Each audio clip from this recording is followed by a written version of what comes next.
The letter sat on my kitchen counter like a loaded gun. Plain white envelope, no return address, just my name written in precise, angular strokes that reminded me of a doctor's prescription. I'd found it under my door an hour ago, and since then, I'd done everything possible to avoid opening it, reorganized my protein powders. Wiped down every surface twice, even alphabetized my spice rack. Hello, wonderful listeners. Quick interaction time, where in the world did this story find you? Comment below. New here? Make it official with a subscribe. Let's get started. My name is Adelaide, and until this moment, I thought I had my life figured out. Successful fitness studio, loving fiancé, wedding plans underway. But something about that envelope made my stomach twist. I picked it up, running my finger along the sealed edge. The paper was expensive, thick, the kind Margaret, my future mother-in-law, used for her passive-aggressive thank you notes. But this wasn't from Margaret. The handwriting was too controlled, too deliberate. My phone buzzed. Ryan's face lit up the screen. Hey, babe. Mom wants to know if we're still on for Sunday brunch. Sure, I said, staring at the envelope. Listen, did you send me something today? What do you mean? A letter. Someone slipped it under our door. Silence stretched between us. Then, no, why would I send you a letter when we live together? My fingers trembled as I finally tore open the envelope. The paper inside was the same quality, filled with neat rows of typed text. Addie? You still there? I'll call you back. I hung up before he could protest and started reading. Dear Adelaide Thompson, I believe you deserve to know the truth about your fiancé. Ryan has been seeing someone else for the past 3 months. They meet every Thursday at 2 p.m. at the Riverside Hotel, room 412. The letter continued with details, specific dates, times, even what he wore. My legs gave out, and I sank onto our kitchen stool, the one Ryan had insisted on buying because it matched the granite countertops. My phone buzzed again. Ryan. I let it go to voicemail. The letter ended with, if you don't believe me, check his credit card statements. Look for charges from the hotel's restaurant, the river's edge. You deserve better than lies. It wasn't signed. I pulled up our shared banking app. Ryan and I had merged accounts 6 months ago, another step toward our future together. My hands shook as I scrolled through the transactions. There it was, the river's edge, multiple Thursday charges, always around the same time. No, I whispered to our empty apartment. No, no, no. The front door opened, and Ryan's keys clattered in the dish by the entrance. Addie? Why aren't you answering your phone? I was worried. He stopped when he saw me, his face shifting from concern to confusion. What's wrong? I held up the letter. Want to explain this? He crossed the room, reaching for the paper. I pulled it back. Tell me first. Is it true? Is what true? Addie, you're scaring me. The Riverside Hotel. Room 412. Thursdays at 2 p.m. Ring any bells? The color drained from his face. Not denial. Not confusion. Just guilt, written across every feature I thought I knew by heart. It's not, I can explain. I stood up so quickly the stool crashed behind me. Don't. Just. Don't. Please, let me. Who is she? He ran his hands through his hair, a gesture I used to find endearing. Now it made me want to scream. It's complicated. I laughed, a harsh sound that didn't seem like it could have come from my throat. Complicated? That's what you're going with? Mom was right, he muttered, more to himself than to me. This isn't going to work. Those words hit harder than any confession could have. Your mother? What does Margaret have to do with this? He wouldn't meet my eyes. In that moment, I realized this went deeper than just an affair. Something bigger was at play, something that had Margaret's fingerprints all over it. I grabbed my keys and phone, leaving the letter on the counter between us like a declaration of war. Where are you going? He called after me. To find out the truth, I said, not looking back. All of it. Margaret's pristine dining room felt like a courtroom, and I was on trial.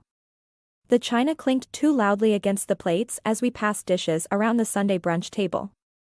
3 days had passed since the letter, and Ryan still hadn't given me a real explanation about the hotel. Adelaide, dear, Margaret's voice cut through the silence. I heard your little fitness studio is struggling with the new chain gym opening nearby. I set down my fork.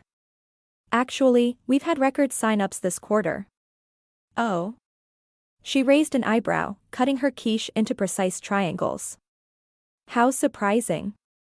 I always thought people preferred more established businesses. Caleb cleared his throat. Mom, Addie's studio has amazing reviews. Half my band members train there. Yes, well, musicians aren't exactly known for their discerning taste, are they? Margaret smiled, all teeth. No offense, darling. Ryan stayed silent, pushing food around his plate. The engagement ring on my finger felt heavier with each passing minute. Speaking of taste, Margaret continued, I ran into Claire Davidson at the country club yesterday.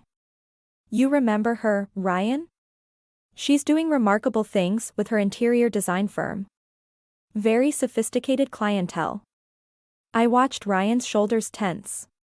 Mom, please. What? I'm simply making conversation. Claire asked about you, actually. She mentioned running into you recently. My hand froze midway to my water glass. Claire Davidson. Thursday afternoons. Room 412. Isn't it time we cleared the table? Caleb stood abruptly, gathering plates. Sit down, Caleb, Margaret commanded. We're not finished here. She turned to me, her eyes glittering. Adelaide, have you given any more thought to what we discussed about postponing the wedding? A long engagement can be so beneficial for really getting to know someone's true nature. That's enough. I pushed back from the table. Ryan, a word? Without waiting for his response, I walked into Margaret's pristine kitchen. The sound of his footsteps behind me was hesitant, guilty. Claire Davidson? My voice came out steadier than I felt. That's who you've been meeting? Addie, it's not. If you say it's not what you think one more time, I swear. She's helping with a project, he interrupted. A surprise. For the wedding. I laughed, the sound sharp enough to make him flinch. Right. In a hotel room. On Thursday afternoons. Everything okay, in here? Caleb appeared in the doorway, his expression concerned. Mom's working herself up to one of her speeches about family values. Stay out of this, Caleb, Ryan snapped. No, I said, let him stay. Someone in this family should witness what honesty looks like. I turned back to Ryan. Claire Davidson. The same Claire your mother tried to set you up with 3 years ago? The one she called the perfect addition to the Mitchell family? You're twisting everything, Ryan protested. Mom has nothing to do with. Oh, please. I yanked off my engagement ring. Your mother has everything to do with everything. She probably picked out the hotel herself. The ring clattered on the marble counter. Behind us, Margaret's heels clicked on the hard wood. Is everything all right? I heard raised voices. Perfectly fine, I said, turning to face her. We were just discussing your interior design consultation services. Margaret's face remained smooth, but something flickered in her eyes. I'm sure I don't know what you mean. Room 412 ring any bells? Or should I ask Claire? Adelaide, Ryan grabbed my arm. Stop this. I jerked away from him. Your mother's been orchestrating this whole thing, hasn't she? The meetings, the letter. What letter? Caleb asked. Margaret's composure cracked, just slightly. Ryan, perhaps it's time Adelaide went home. She's clearly upset. I'm leaving, I announced, but first, let me be clear, whatever game you're playing, Margaret, I'm going to figure it out. And when I do, you'll wish you'd never started this. Is that a threat? Margaret's voice turned ice cold. No, I smiled, channeling her earlier sweetness. Just a promise between family members. Isn't that what you always wanted? I walked out, leaving the ring behind. As I reached my car, Caleb caught up with me. Addie, wait.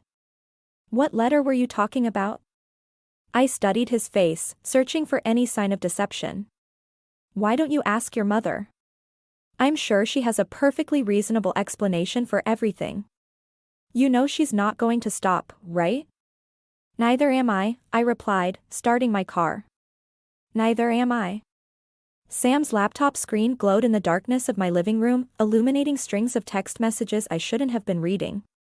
But desperate times called for desperate measures, and my best friend's tech skills had finally cracked Margaret's password-protected cloud storage. Jesus, Sam whispered, scrolling through the messages. Your mother-in-law-to-be is something else. The timestamps went back months. Margaret to an unknown number, Claire's perfect for this. She still carries a torch for Ryan, and she knows how to be discreet. My fingers dug into the couch cushions. Another message, Adelaide's too common for our family. Ryan needs someone who understands our world. Once he sees what he's missing. Keep going, I said, even as my stomach churned. Sam clicked through more messages. Here's something from last week, the letter should arrive today. Once she finds out about the hotel meetings, everything will fall into place. The room spun. I'd suspected Margaret's involvement, but seeing it laid out so coldly made me physically ill. There's more, Sam said. Something about Margaret's sister? Elizabeth? My phone buzzed, Caleb calling. I ignored it. Wait, Sam straightened. Holy shit. Look at this email draft.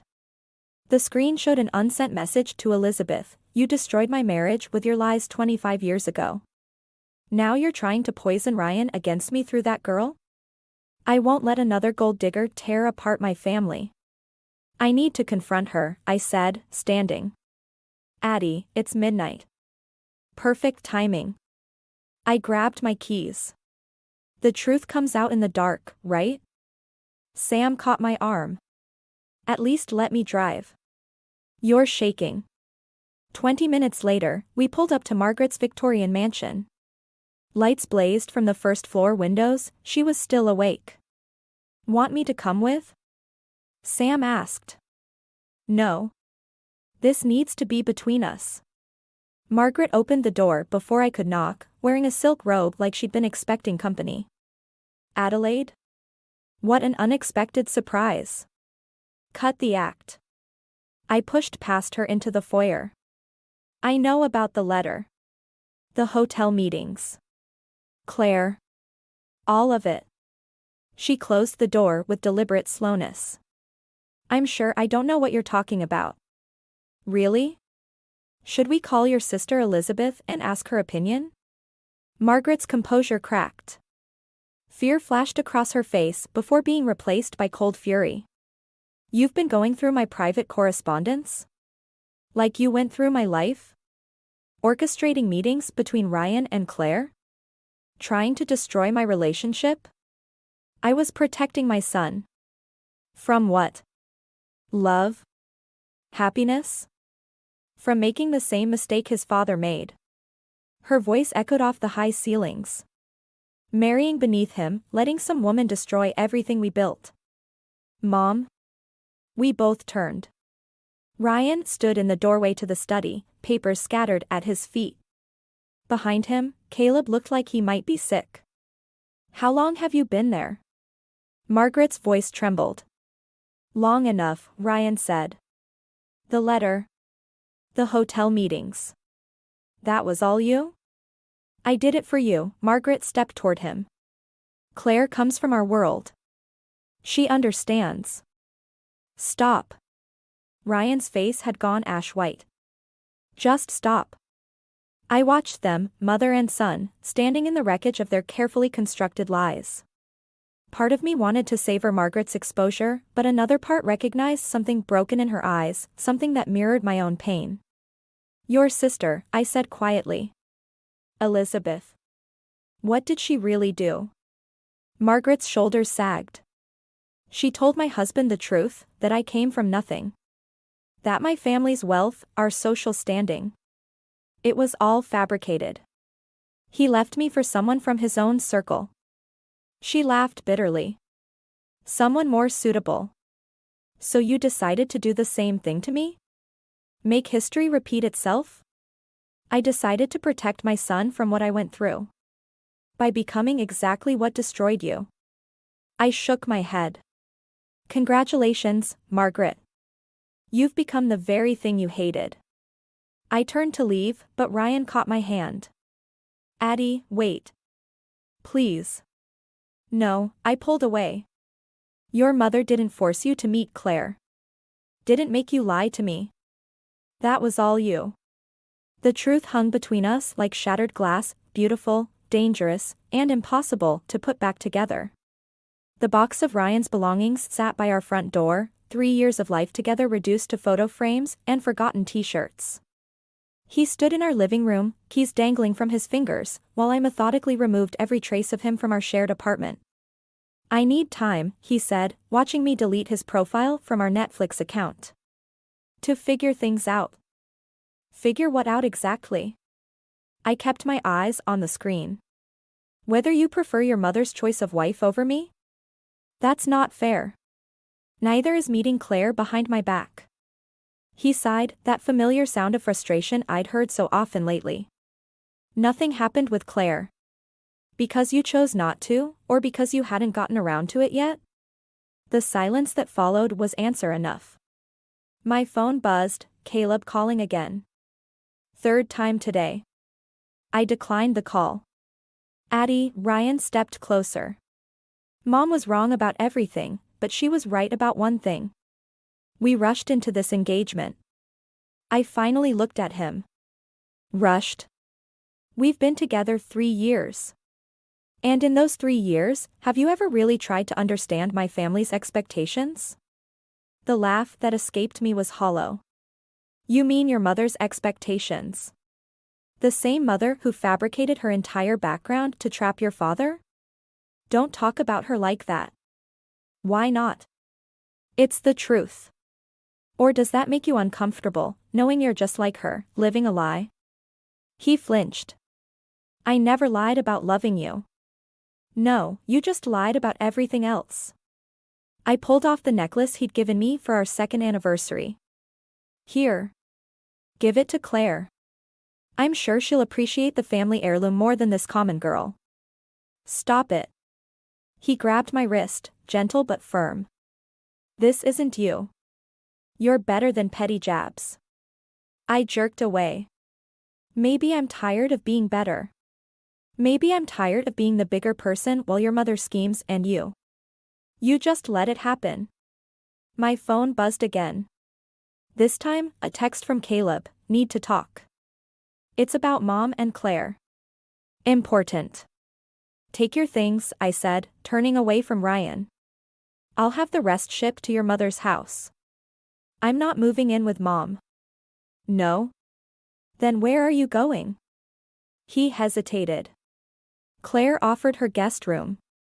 The words hit like a physical blow. Get out. Addie. Get out. The vase of flowers he'd brought last week, a guilty peace offering, shattered against the wall inches from his head. We both stood frozen, watching water drip down the wallpaper. I never meant to hurt you, he whispered. Funny how that keeps happening anyway. After he left, I sank to the floor among the scattered roses and broken glass. My phone buzzed again, Caleb. What? I answered, too tired for politeness. Claire's pregnant. The world tilted sideways. What? 3 months along. Mom's been helping her hide it while they figured out how to handle OU. His voice cracked. I'm so sorry, Addie. I just found out. 3 months. The same time the hotel meeting started. Does Ryan know? Mom's telling him tonight. I couldn't let you be blindsided again. I ended the call without responding. 3 months. While I'd been planning our wedding, picking out color schemes, Ryan had been. My mother answered on the first ring. Adelaide? Can I come stay with you for a while? Of course, sweetheart. What's wrong? Everything. I looked around our apartment, my apartment now, at all the carefully constructed pieces of a future that never existed. But I think that's about to change. I packed a bag, leaving the engagement ring on the counter next to the broken vase. Let Ryan clean up this mess. I was done being the one who always picked up the pieces. As I drove away, another text came through from Caleb. Whatever you're planning, I want to help. Mom and Ryan need to face what they've done. I smiled for the first time in days. Maybe it was time to stop being the bigger person. Maybe it was time to show the Mitchells exactly what this common girl could do. The pregnancy test lay face down on my mother's bathroom counter, a 5-minute timer ticking away on my phone. 2 weeks since I'd left Ryan, since Claire's pregnancy bombshell, and now this, the universe's cruel joke. Mom knocked softly. Adelaide? Do you want me to come in? Not yet. My voice sounded strange, distant. Like it belonged to someone else. The timer beeped. I flipped the test over, staring at the 2 pink lines that would change everything. Again. When I opened the door, Mom took one look at my face and pulled me into her arms. No questions, no platitudes. Just the familiar scent of her perfume and the steady beat of her heart against my cheek. What am I going to do? I whispered. Whatever you decide, you won't do it alone. My phone buzzed. Caleb. He'd been feeding me information about Ryan and Claire's situation, each update twisting the knife deeper. I ignored the call. I can't tell him, I said. Not after everything. Mom guided me to the kitchen, putting on the kettle, her solution to every crisis. Because you're afraid of what he'll do, or what Margaret will do. Both. Neither. I pressed my hands against my temples. Claire's already giving them the perfect Mitchell air. What's Margaret going to do when she finds out there's another baby? One from the wrong side of the tracks? This isn't about Margaret. Everything is about Margaret. The words exploded out of me. She orchestrated all of this, the letter, Claire, the hotel meetings. And now you're carrying her grandchild. The kettle whistled, its scream matching the chaos in my head. My phone buzzed again, this time a text from Sam. Ryan's at your apartment. Looking for you. I need to go, I stood abruptly. I left something important at the apartment. Mom caught my arm. Adelaide, don't do anything rash. I'm just getting some papers. No, you're going to confront him. I know that look. I pulled away. He deserves to know what he's chosen. What he's losing. The drive to my apartment felt like moving through fog. Ryan's car sat in the parking lot, next to a familiar Mercedes, Margaret's. Of course she was here. I found them in my living room, Margaret directing movers while Ryan packed boxes. Well, this is cozy, I said from the doorway. They both spun around. Ryan looked terrible, unshaven, dark circles under his eyes. Margaret, naturally, was immaculate. Adelaide, she stepped forward, all concern and false warmth. We tried calling. Save it. I moved past her to my desk, pulling out the folder I'd come for. Just get your things and go. Addie, please, Ryan's voice cracked. Can we talk? About what? Claire's pregnancy? Or how your mother manipulated everything? Margaret's mask slipped. That's hardly fair. Fair? I laughed, the sound brittle. Like it was fair to send that letter? To orchestrate meetings between Ryan and Claire? I did what was necessary for my family. Your family? My hand instinctively moved to my stomach before I caught myself. You destroyed your family. And for what? So Claire could give you a socially acceptable grandchild? Ryan went pale. What are you talking about? The words rose in my throat. I'm pregnant too. Your mother's getting 2 grandchildren, not just one. But looking at them, standing there among the ruins of our life together, I swallowed them back. Nothing, I said finally. It doesn't matter anymore. I grabbed my folder and turned to leave, but Margaret's voice stopped me. I know you're pregnant, Adelaide. The world tilted. I turned slowly. What? She smiled, that practiced society smile that never reached her eyes. I have friends at every medical office in town.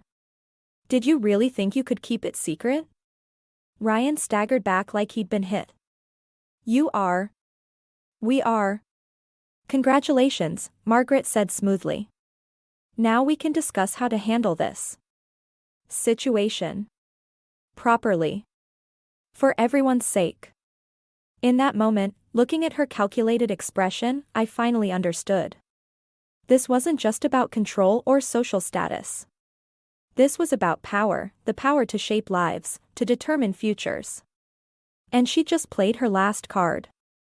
I smiled back, matching her tone exactly. You're right, Margaret. Let's discuss how to handle this. All of it. The Mitchell family's private dining room felt like a courtroom, with Margaret presiding from the head of the table.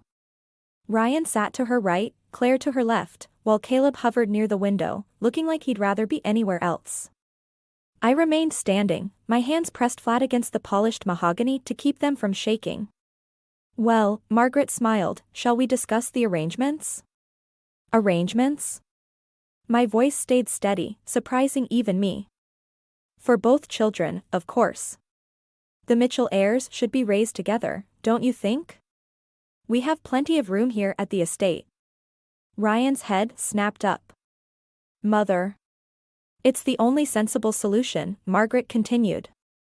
Claire's already agreed to move in. Haven't you, dear? Claire nodded, one hand protectively over her stomach. She wouldn't meet my eyes. And what makes you think I'd agree to that? I asked. Margaret's smile tightened. Because you want what's best for your child. A proper upbringing, the right connections, the Mitchell name. Like you had? The words sliced through the air. Or wait, that was all fabricated, wasn't it? Adelaide, Ryan warned. No, let's talk about it. About how Margaret invented her whole background to trap your father. About how she's doing the same thing now, orchestrating this whole situation. That's enough. Margaret's mask cracked. You want to talk about traps? What do you call getting pregnant just as Ryan was finally seeing sense? Mom. Caleb stepped forward, but Margaret waved him off. We all know what this is, a desperate attempt to hold on to a family you were never meant to be part of. I laughed, the sound sharp and foreign. You think I want to be part of this family? After everything you've done? What I've done is protect my sons from making their father's mistake. By pushing Ryan into Claire's arms? By having her get pregnant first? The room went silent. Claire's face drained of color. What did you say? Ryan stood slowly. Ask your mother about the fertility clinic appointments she arranged for Claire. Ask her about the timing, how convenient it was that Claire got pregnant just as you were starting to question your mother's influence. That's ridiculous, Margaret snapped, but her eyes darted to Claire. Is it?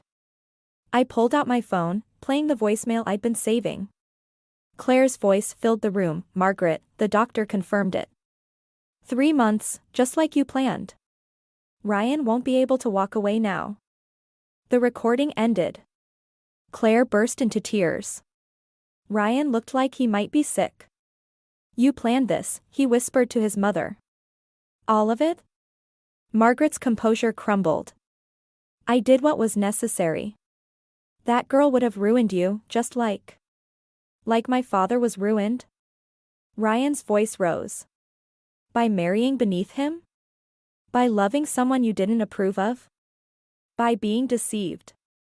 Margaret stood, her chair scraping back. And now you're doing the same thing.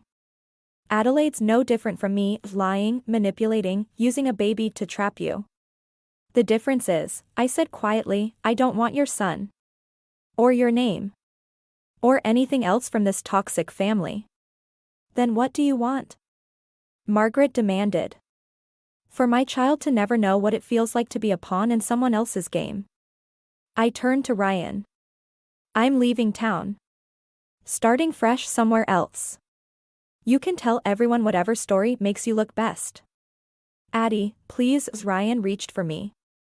I stepped back. Your mother won't stop. She'll always see me as our child, as a threat to her perfect world. And you'll always be caught between us, just like you are with Claire. I'll fix this, he pleaded. You can't. Because you're just like her, so afraid of losing control that you'll destroy anything real to maintain the illusion.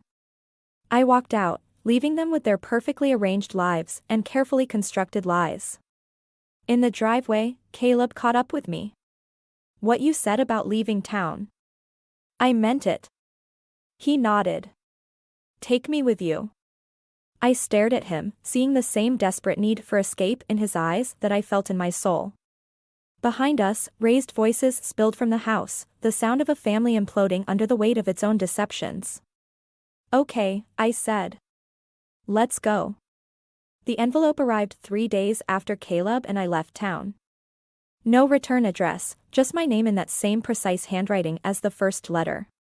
Inside was a single photograph, Margaret, decades younger, standing beside another woman who could have been her twin.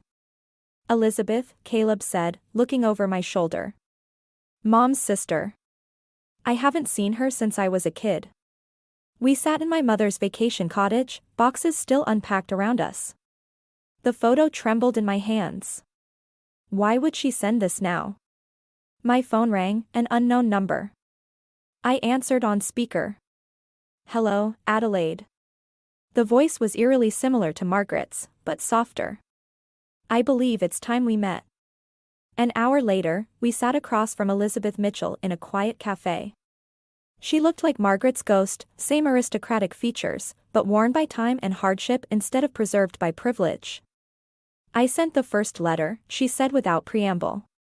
About Ryan and Claire. Caleb's coffee cup clattered against its saucer. What? I've watched Margaret destroy lives for 30 years. When I heard about you, Adelaide, I knew she'd do it again. So you decided to destroy my life instead? The words tasted bitter. I decided to give you a choice, something Margaret never gave me. Elizabeth's fingers traced the photo's edge. She didn't just steal my fiancé, you know. She stole my entire life. My identity. Used it to create her perfect society marriage. That's impossible, Caleb whispered. Is it? Ask yourself why there are no family photos before your parents' wedding. Why Margaret never talks about her childhood. She took everything, my background, my connections, even my name. Elizabeth Margaret Mitchell became just Margaret Mitchell, while I became no one.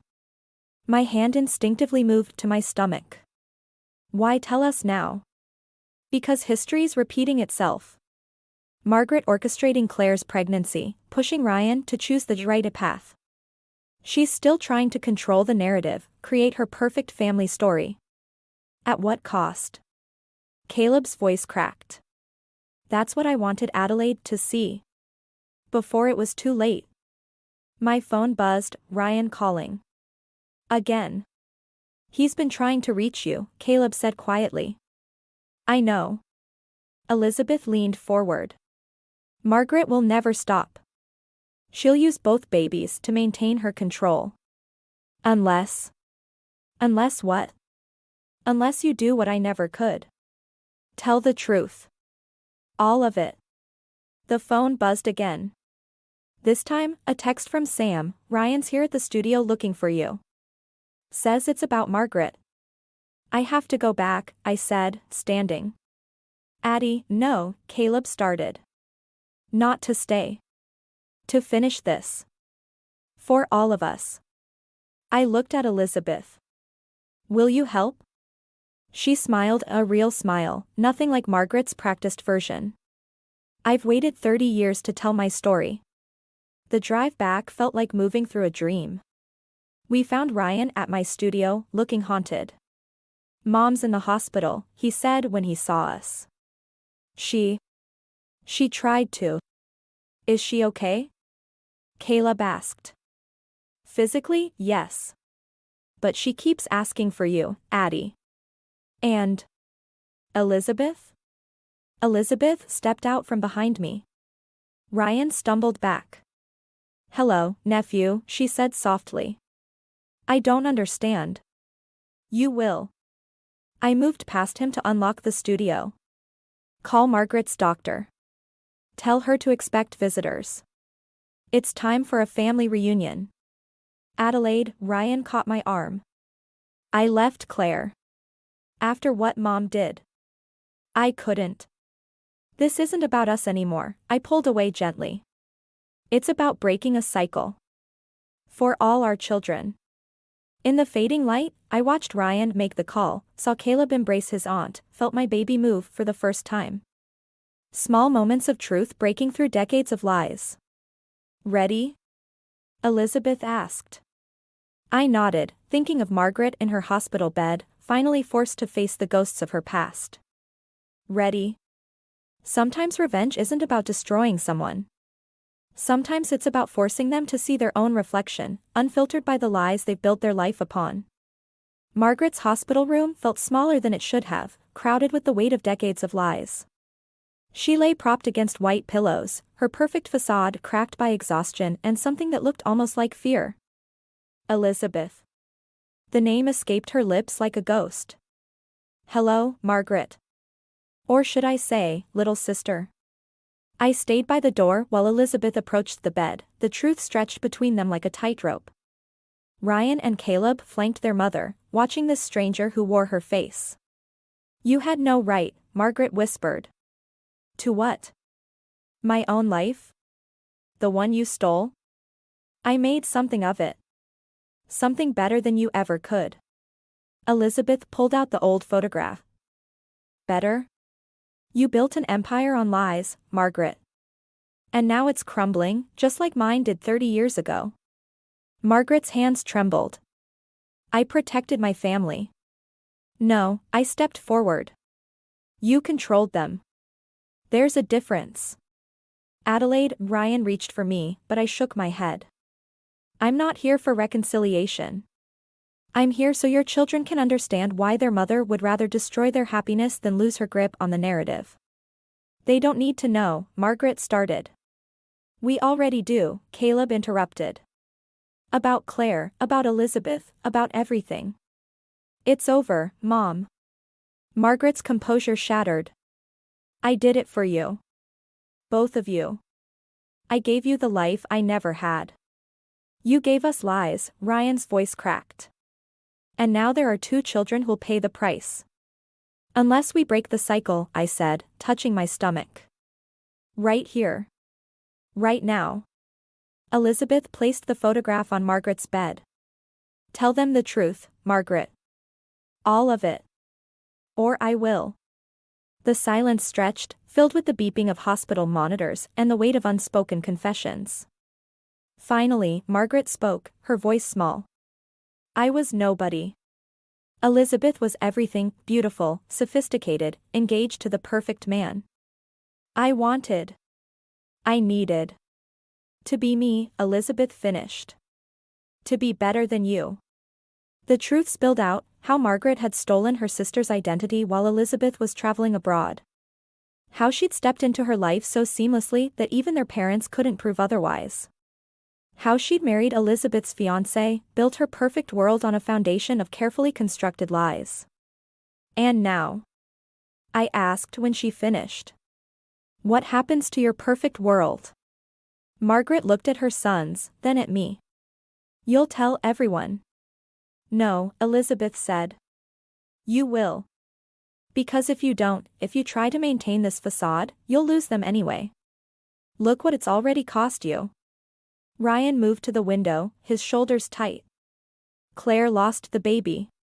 The stress." My heart clenched, not for the loss of Margaret's planned perfection, but for the innocent life caught in her web of manipulation. "I'm leaving town," I announced. Not running away, but moving forward. My child deserves a fresh start, away from all this. Our child, Ryan said quietly. No. My child. Who will know the truth about everything, their history, their family, their worth, without it being filtered through someone else's expectations. Caleb stepped forward. I'm still coming with you. Margaret made a small, broken sound. Not to escape, he told her. But to help build something real. Something honest. I looked at Elizabeth, who nodded slightly. We'd given Margaret her moment of reckoning. Now it was time to leave her with the consequences of her choices. At the door, I turned back one last time. The irony is, Margaret, if you'd just been yourself, told the truth from the beginning, you might have had everything you wanted anyway. Real love. Real family. Real respect. How can you be so sure, she whispered. Because I'm choosing truth over perfection. And I've never felt stronger. We left Margaret with Elizabeth, two sisters separated by decades of lies, finally facing their shared reflection. Ryan followed us into the hallway. Addie, please. Goodbye, Ryan. Break the cycle your own way. I'll break it mine. Outside, the morning sun painted everything in new light. Caleb loaded our bags while I looked back at the hospital one last time, thinking about cycles of revenge and redemption. About the difference between running away and walking forward. Sometimes the greatest revenge isn't in destroying someone's perfect lie, but in living your own perfect truth.